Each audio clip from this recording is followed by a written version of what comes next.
on va commencer ce petit live par une explication un petit peu de ce que j'ai compris. J'ai commencé ma chaîne YouTube et du coup il me faut du contenu pour mettre dessus, et donc du coup on va commencer par une petite vidéo explication sur les différents vassaux. Alors ce que j'ai compris sur l'obtention des vassaux, c'est que grosso modo, vous devez effectivement les convaincre. Pour les convaincre de venir dans votre camp, il faut avoir un royaume, il faut déjà avoir quelques villes, il faut déjà avoir de la renommée.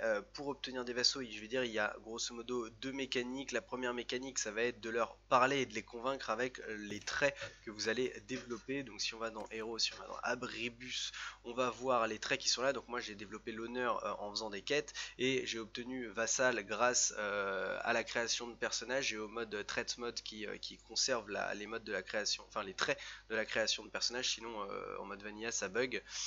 Donc voilà, une fois qu'on a ces traits, on va pouvoir, alors on peut avoir des traits négatifs aussi, moi j'ai choisi un RP avec des traits positifs, mais on peut avoir des traits négatifs, et on va essayer de convaincre des lords qui eux aussi vont avoir, voilà, donc on va dans Noble, et là on a grosso modo tous les lords. Sinon vous allez dans les différentes kingdoms, et vous allez, et puis vous cliquez, vous avez tous les clans qui sont là, vous choisissez un chef de clan, vous regardez, voilà, lui par exemple il est valeureux, je pourrais essayer de le convaincre avec mon trait valeur, il y a un pourcentage de chance pour réussir à le convaincre. Moi je trouve que le plus opti c'est d'aller chercher le petit trait, le petit skill de charme qui est juste là, qui s'appelle Meaningful Favor. Grosso modo ça veut dire que vous avez 10% de chance en plus d'avoir une double persuasion. Salut Eline, bienvenue.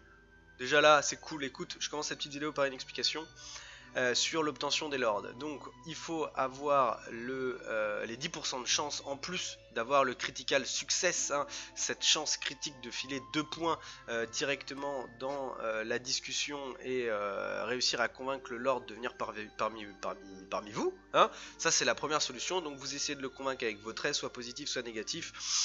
Grosso modo, si vous arrivez à en convaincre 1 sur 10 avec tous les lords qu'il y a, vous êtes largement assez bien dans votre game pour conquérir la Calradia. Donc voilà, ce trait suffit à les convaincre. Il y a une deuxième mécanique pour les convaincre et réussir à les faire venir dans votre royaume, c'est de les poutrer.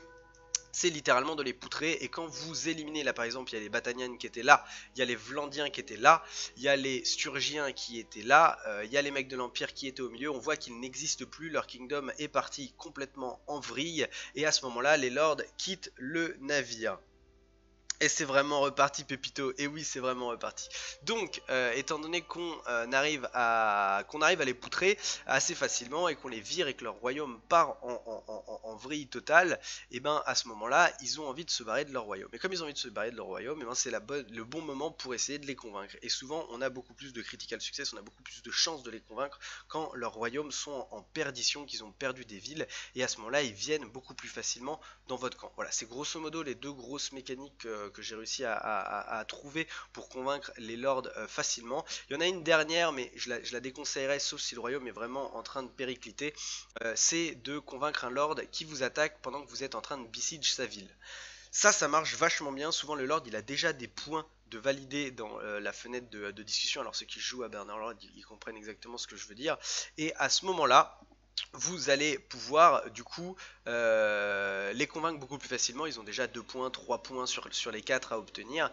Et par contre ce qu'il faut savoir là-dessus, c'est que le lord souvent ce qu'il fait, si son royaume n'est pas en perdition, c'est que vous arrivez à le convaincre, très bien, ok, vous l'avez convaincu, et dès que son royaume revient dans la game, il se rebarre. C'est ce qui s'est passé avec les Khuzaïts. Les Khuzaïts on était en train de les mettre dans le mal, on leur avait pris plein de villes, les autres les tapaient aussi, ils étaient mal, ils étaient revenus à leur territoire d'origine. On a convaincu Mesui de venir dans notre camp, et Mesui on était en train de besiege Misea, et Mesui qu'est-ce qu'elle a fait? Elle est venue tout de suite dans notre camp, on lui a filé en plus après des châteaux, elle avait misé là, elle avait emprunté, elle avait Batlakand, et elle est repartie dès que les Khuzaïts sont revenus dans leur game, elle est retournée dans son camp d'origine. Voilà. Donc ça faut le savoir, ça m'est déjà arrivé avec les Vlandiens, j'avais filé des villes à Calatilde que j'avais réussi à convaincre pendant que j'avais poutré les Vlandiens, les Vlandiens ouais.